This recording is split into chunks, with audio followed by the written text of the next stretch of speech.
de 2 points majeurs.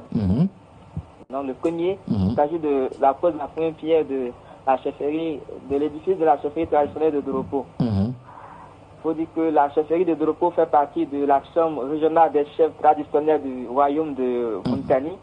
À ce jour, elle ne dispose pas de cadre propice pour le traitement des affaires coutumières. L'ONG Aigle Royale a donc décidé de moderniser la gestion des affaires coutumières à travers la construction d'un édifice composé de plusieurs bureaux avec un préau.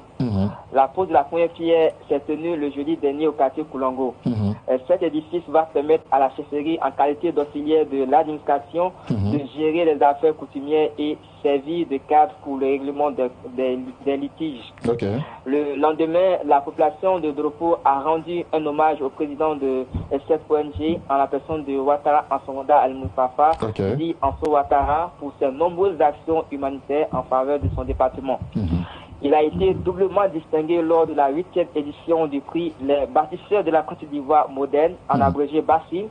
Il a reçu le prix du meilleur leader inspirant du département de Doropo et celui du meilleur acteur de développement durable du département de Doropo. Depuis 2021, il a posé plusieurs actions au nom de son ONG, notamment dans le domaine de l'éducation à travers des dons de kits scolaires, d'ordinateurs, dans l'humanitaire à travers des dons en vivre et non vivre. Nous parlons maintenant de transformation de soja. Dans la région de Muntani, l'accès à la protéine animale devient de plus en plus difficile avec l'augmentation récente du prix du kilogramme de la viande. En outre, cette région enregistre un taux élevé d'enfants malnutris.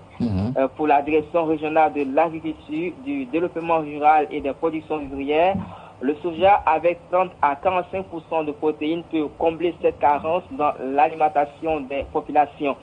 Elle a donc entrepris la vulgarisation de la consommation du soja dans les ménages et dans les cantines scolaires.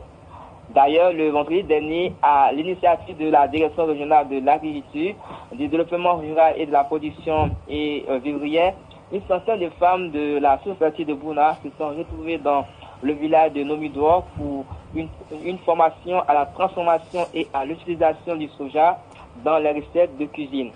À cette occasion, elles ont été sensibilisées sur l'apport en nutriments du soja, les techniques de transformation et de la présentation de mets à base de soja.